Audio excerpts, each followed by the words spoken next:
ओम श्री गुरुभ्यो नमः। वेदांता गुरुजी चैनल में आप सभी का स्वागत है। तो आज हम करेंगे पतंजलि योग सूत्र 22nd सेशन में, और आज हम डिस्कस करेंगे समाधि पाद यानी 1.41 सूत्र को। तो पहला पाद समाधि पाद है, उसके 41st सूत्र को आज हम डिस्कस करेंगे।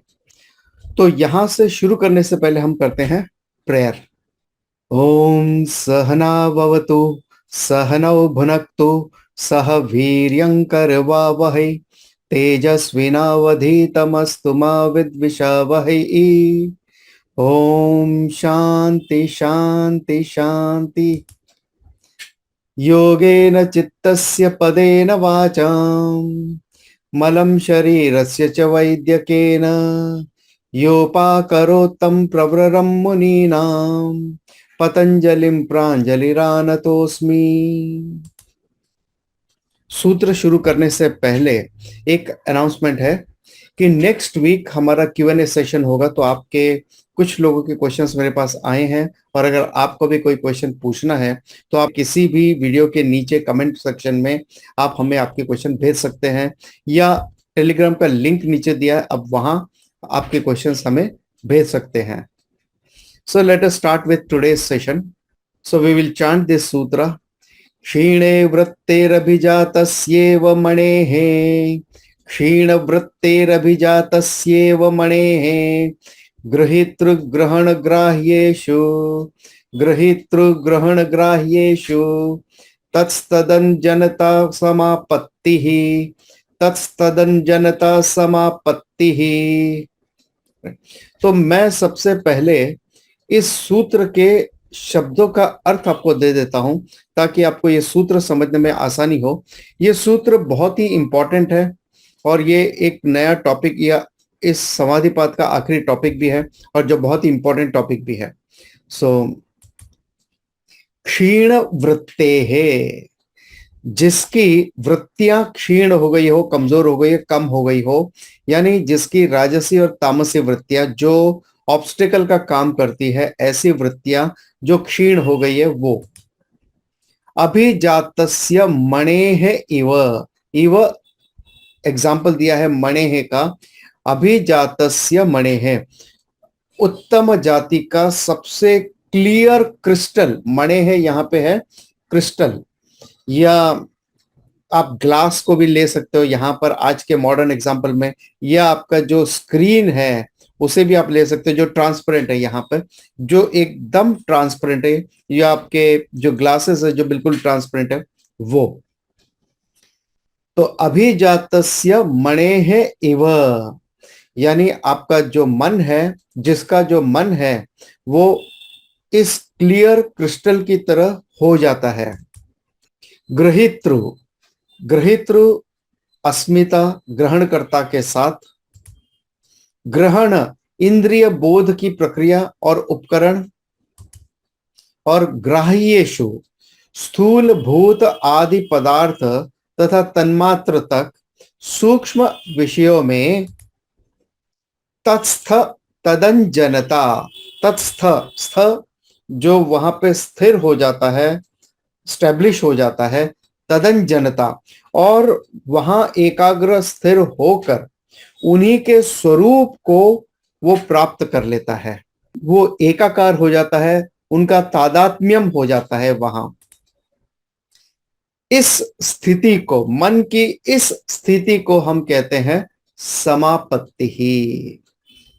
अब ये सूत्र को हम समझने का प्रयास करते हैं।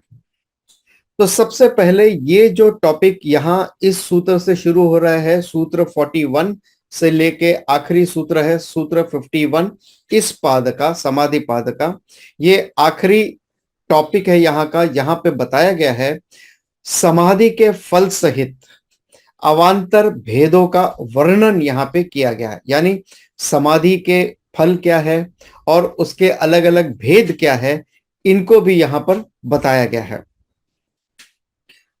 अब ये पूरा टॉपिक ही समाधि पाद है, तो उसमें समाधि के बारे में ही बताया जाएगा, मगर यहाँ पे जो कंक्लूडिंग टॉपिक है, तो यहाँ पर डिफरेंट डिफरेंट स्टेजेस के हिसाब से बताया गया है कि समाधि की प्राथमिक स्थिति क्या है, और आखिरी स्थिति क्या है। सो शुरू से लेकर आखिरी तक, यानी कोई पौधा है या कोई वृक्ष है तो वो कैसे बीज से स्प्राउट होता है और स्प्राउट होने से कब वो फल देने के लायक हो जाता है, पूरी तरह से फल फूल जाता है वो वृक्ष, उसका जो पूरा विकास है वो कैसे होता है, वो पूरा प्रोसेस, वो पूरा स्टेज बाय स्टेज वो प्रोग्रेस कैसे करता है, वो यहां पे बताया गया है। किस तरह से एक जो बहिर्मुखी व्यक्ति है वो धीरे धीरे अंतर्मुखी होता है, और जब वो अंतर्मुखी होता है तब वो धारणा, ध्यान और समाधि, ये 3 स्टेजेस से वो कैसे होकर गुजरता है वो यहां पे बताया। तो बहिर्मुखी से अंतर्मुखी की जो साधना है वो यम नियम से शुरू होते हुए धारणा तक आती है, और धारणा, ध्यान, समाधि उनके लिए है जो ऑलरेडी अंतर्मुखी हो गए या वो अंतर्मुखी अभी हुए हैं। तो इसके पहले वाला जो टॉपिक था वो हमने डिस्कस किया था कि किस तरह से सूत्र 30 to 40 के बीच में, कि किस तरह से आपका माइंड डिस्ट्रैक्ट होता है, क्यों होता है, और अगर वो डिस्ट्रैक्ट होता है तो स्टेप बाय स्टेप उसे कैसे हम एकाग्र कर सकते हैं। तो सबसे पहले ये पतंजलि मुनि की एक शैली भी है और ये शास्त्रों की शैली भी है कि सबसे पहले वो केटर करते हैं जो उच्च अधिकारी स्टूडेंट है उनको, और फिर धीरे धीरे एक एक स्टेज नीचे आते हैं ताकि जो उत्तम अधिकारी है उसका समय बर्बाद ना हो। अब हम चलते हैं सूत्र के विस्तार में। ऐसा व्यक्ति जिसके वृत्तियां क्षीण हो गई हैं, यानी क्षीण हो गई, कम हो गई, रिड्यूस हो गई है, जो डिस्ट्रक्टेड माइंड था अब वो क्रिस्टल क्लियर हो गया है। क्रिस्टल क्लियर का होने का मतलब ये नहीं है कि उसकी वृत्तियां पूरी तरह से बंद हो गई है, ऑल वृत्तिस आर नॉट गॉन, मगर कम हो गई है। अब कौन सी वृत्तियां कम हो गई हैं? राजसी और तामसी वृत्तियां जो एजिटेशंस का काम करती हैं, और वो जाने से क्या रह गया है फिर? सात्विक वृत्ति वो रह गई है जो हमारे लिए एजिटेशन को कम करने का भी काम करती है और अपने आप को भी वो मिटा देती है फाइनल स्टेज पे जाकर। सात्विक वृत्ति का होना अच्छा है कि वो डर्ट को भी निकाल देती है और अपने आप को भी मिटा देती है, एंड देन वी अटेन कैवल्य मुक्ति। और ये जो माइंड है, जिसका प्यूरिफाइड माइंड है, जिसको कंपेयर किया है यहाँ पे एक क्रिस्टल से, एक ऐसा क्रिस्टल जो बिल्कुल क्लियर है, जिसमें कोई दाग नहीं, कोई डेंट नहीं, कुछ नहीं है, बिल्कुल क्रिस्टल क्लियर बॉल है, एकदम स्मूथ बॉल है वैसा। तो मणे है यानी literally means the beads, but आप बीट्स ले लो या छोटे बॉल ले लो या कोई भी बॉल ले लो। इन शॉर्ट, उस जमाने में ग्लास शायद नहीं होते थे, क्रिस्टल होता था, तो ठीक है क्रिस्टल सही। हमारे आज के इसमें आप देख सकते हो कंप्यूटर का स्क्रीन है, मोबाइल स्क्रीन है जो आप देख रहे हो। तो अभी आप जो इस वीडियो को देख रहे हो तो वास्तव में आप स्क्रीन को देखते हुए वीडियो को देख रहे हो, स्क्रीन के थ्रू वीडियो को ही देख रहे हो, लेकिन ये स्क्रीन का तादात्म्यम हो गया है उस वीडियो के साथ में।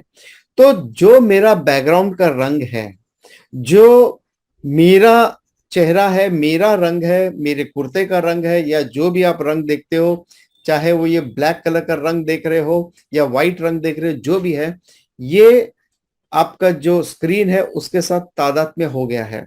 तो इस स्क्रीन ने उस रंग को अडॉप्ट कर लिया है, एज दो स्क्रीन का ये कलर हो गया है, बट फिजिकली वैसा नहीं है। स्क्रीन अपने आप में क्रिस्टल क्लियर है आज भी। इन शॉर्ट, अगर मैं यहाँ पे पॉट लेकर आता हूं तो पॉट का रंग आपको दिखाई देगा, अगर मैं ये काला रंग का पाउच लेकर आता हूं तो ये ब्लैक कलर दिखाई देगा, और अगर आप ये व्हाइट कुर्ता देखोगे तो आपको व्हाइट रंग नजर आएगा, और मेरा बैकग्राउंड का अलग रंग आपको नजर आएगा। जिस तरह से क्रिस्टल जो है वो दूसरे जो भी उसके ऑब्जेक्ट्स हैं जिनके सानिध्य में वो आता है, उनके ऑब्जेक्ट के जो गुण रूप है उसको वो अडॉप्ट कर लेता है, अपना लेता है, वैसे ही ये जो आपका प्यूरिफाइड माइंड है, जिस ध्येय वस्तु पे, यानी जो ऑब्जेक्ट ऑफ मेडिटेशन है, जिस वस्तु पे आप मेडिटेट करते हो, उस ध्येय वस्तु के गुण धर्म को वो तादाद में हो जाता है, उस माइंड का, वो उसको एब्जॉर्ब कर लेता है। So this is basically an absorption of the mind in that thought. जैसे कई बार आप नॉवेल पढ़ते हो तो आप उसमें खो जाते हो, आप मूवी देखते हो आप उसमें खो जाते हो। उसी तरह से यहां पर जो मेडिटेशन का आपका ऑब्जेक्ट है, उसमें आप समाहित हो जाते हो, आपका एकाकार हो जाता है, उसमें एक रूप हो जाता है। अब ये जो ऑब्जेक्ट है, ये तीन रूप से होते हैं: ग्राह्य, ग्रहण, ग्रहितृ। यहां जो हेरारकी दी है वो ग्रहितृ, ग्रहण, ग्राह्य दिया है। So actually step by step अगर जाते हैं नीचे से ऊपर, तो पहले होना चाहिए ग्राह्य, फिर हम पहुंचते हैं ग्रहण तक, और उसके बाद में है ग्रहितृ। क्योंकि ग्राह्य थोड़ा स्थूल रूप से है, ग्रहण थोड़ा उससे और डीपर लेवल है, और ग्रहितृ और भी ज्यादा डीपर लेवल पे है। लेकिन जैसे मैंने कहा कि पतंजलि मुनि की ये स्टाइल है कि जो उत्तम अधिकारी है उसको वो पहले कैटर करते, उस उद्देश्य से उन्होंने ग्रहितृ पहले कहा, बाद में ग्रहण, और बाद में ग्राह्य वस्तु के बारे में कहा। तो ये तीन तरह के ऑब्जेक्ट है जिस पे आप मेडिटेट करते हो, या मेडिटेशन के ऑब्जेक्ट है, सब्जेक्ट समझ लीजिए, विषय है उसका। तो ग्राह्य क्या है? ग्राह्य यानी स्थूल और सूक्ष्म एलिमेंट समझ लीजिए, या विषय है, सेंस ऑब्जेक्ट्स हैं आपके, वो आपके ग्राह्य वस्तु में आ गए। फिर वो चाहे ग्रॉस एलिमेंट्स के सब्जेक्ट मैटर है या सटल एलिमेंट्स के सब्जेक्ट मैटर है, विषय है। ग्रहण क्या है? ग्रहण यानी आपके उपकरण, आपका जो प्रोसेस है, उपकरण है, उसको हम कहते हैं ग्रहण। उपकरण यानी आप जिस उपकरण से मेडिटेट करते हो, यानी आप अपनी बुद्धि से, माइंड से मेडिटेट करते हो, तो वो हो गए आपके उपकरण। आप अपनी इंद्रियों की मदद से, आपके 5 ज्ञानेंद्रियां हैं, उनकी मदद से आप मेडिटेट करते हो, तो ये हो गए उपकरण। तो यहां पे है ये सूक्ष्म शरीर या अंतःकरण की बात आ जाती है। तीसरा है ग्रहितृ। ग्रहितृ यानी अस्मिता। अस्मिता यानी एमनेस, आई एम, मैं हूं। तो यहां पर बात होती है कंडीशन कॉन्शियसनेस समझ लीजिए, या हमारा जो अहंकार है हम उसके साथ आइडेंटिफाई करते हैं, या फाइनल स्टेज पे उत्तम पुरुष के साथ हम आइडेंटिफाई करते हैं। सो ये जो फ्यूजन है, ये आपके ग्राह्य, ग्रहण और ग्रहित्र के साथ में जो फ्यूजन है, वो तादात्म्यम है। इस तादात्म्यम को हम कहते हैं समापत्ति ही। समापत्ति यानी मिल जाना, जुड़ जाना, तादात्म्य हो जाना, एक हो जाना। यहां कुछ लोग समापत्ति को संप्रज्ञात समाधि भी कहते हैं, या समाधि भी कहते हैं। अब और कुछ लोग कहते हैं कि ये समाधि नहीं है। सी इधर वे both are right from different angles. अगर आप ब्रॉडली देखते हैं, then you can take it as a samadhi. और अगर आप पिन पॉइंटेडली लेते हो कि संप्रज्ञात समाधि अलग है, असंप्रज्ञात समाधि अलग है वगैरह, इस तरह से समाधि को भेद करते हुए अलग अलग आप देखते हो और पिन पॉइंट करके देखते हो, तो शायद आप उसको अलग भी ले सकते हो। इन शॉर्ट आप ये समझ सकते हैं कि समापत्ति यानी वो स्टेज, जो बडिंग स्टेज है, जहां पे ये अंकुरित हो रहा है बीज, जिसकी अभी जड़ें निकली नहीं है लेकिन अंकुरित हो गया है। जिसकी जड़ें निकली नहीं और जिसने जड़ें जमीन को पकड़ी नहीं है, वो अंकुरित हो चुका है, वो अंतर्मुखी हो चुका है, उसका माइंड उतना प्यूरिफाई हो चुका है relatively. So this is the first stage for समाधि। तो आप चाहे तो इसको समाधि के अंदर ले सकते हैं, और चाहें तो उसे समापत्ति के हिसाब से भी ले सकते हैं। सो ये एक स्पेशल वर्ड जो यूज किया है पतंजलि मुनि ने, समापत्ति, तो ये दर्शाता है that this is the starting point for समाधि। और ये अंकुरित भाग जो है, या जो कहते हैं ना अंकुरित स्टेज जो है पौधे का या पेड़ का, ये वो अंकुरित स्टेज है समाधि के लिए। सो अलग अलग आचार्य अलग ढंग से लेते हैं, तो कोई गलत नहीं है, मगर एक बार अगर आपने उसे समझ लिया कि ब्रॉडली अगर आपको लेना है या पिन पॉइंटेड करके लेना है, तो वो आपके ऊपर डिपेंड करता है। यू मे टेक इट इधर वे। तो समाधि के बारे में या संप्रज्ञात समाधि के बारे में डिटेल में हमने डिस्कस किया था सूत्र 1.17 में, क्लास नंबर 8 एंड 9, और 2 सेशन में हमने उस पर डिटेल में डिस्कस किया था। और वहां पर संप्रज्ञात समाधि को 4 भाग में डिवाइड किया था: वितर्क, विचार, आनंद, अस्मिता। ओके, सो यहां पर जो है इस टॉपिक में पतंजलि मुनि वितर्क और विचार को और ज्यादा एक्सप्लेन कर रहे हैं। And no doubt he goes up to the last stage also. तो वितर्क और विचार में भी 4 टाइप्स हो सकते हैं कुल मिलाकर। सो वितर्क के 2, विचार के 2। तो यहां पे पतंजलि मुनि थोड़ा और डेप्थ में जाते हैं। तो यहां पर वितर्क सवितर्क है और निर्वितर्क है, सविचार है, निर्विचार है, ये 4 भाग में यहां पे डिवाइड किया। लेकिन ये चारों के चारों जो है वो सबीज है, बीज सहित है, यानी थॉट ऑफ मेडिटेशन है, ऑब्जेक्ट ऑफ मेडिटेशन है, एक्सटर्नल ऑब्जेक्ट ऑफ मेडिटेशन है यहां पर। जब तक ये सबीज है कैवल्य मुक्ति नहीं है।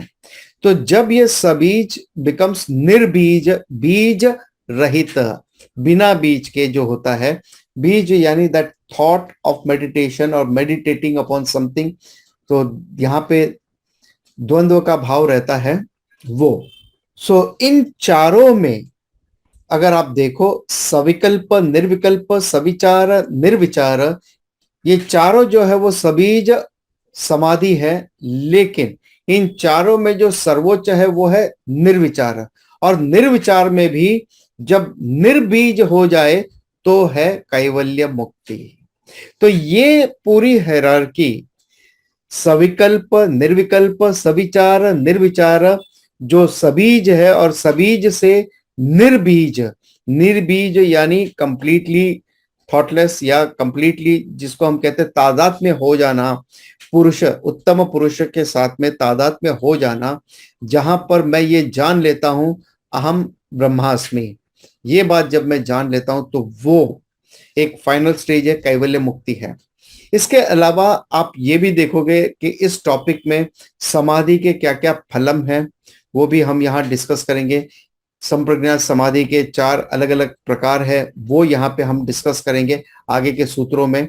सो सूत्र 42 to 45 सविकल्प, निर्विकल्प, सविचार और निर्विचार के बारे में बताते हैं। उसके बाद ये सारे सबीज हैं। उसके बाद में कैसे निर्बीज तक हम पहुंचते हैं, ये सारी बातें यहां आगे आने वाले सूत्रों में बताया है। So that we will be discussing in the next session. So let us conclude with this today's session here itself. And again reminder कि नेक्स्ट वीक हमारा Q&A सेशन होगा। सो आपके कोई भी क्वेश्चंस है तो आप नीचे कमेंट सेक्शन में आपके क्वेश्चन भेज सकते हैं किसी भी वीडियो के नीचे, या टेलीग्राम का लिंक दिया आप हमसे जुड़ सकते हैं, ताकि हमारे और भी जो सेशन है जो केवल जूम पे होते हैं तो उनके भी अपडेट्स आपको मिलते रहे। ओम तत्सत। ओम पूर्णमदः पूर्णमिदं पूर्णात् पूर्णमुदच्यते पूर्णस्य पूर्णमादाय पूर्णमेवावशिष्यते। ओम शांति शांति शांति। ओम तत्सत।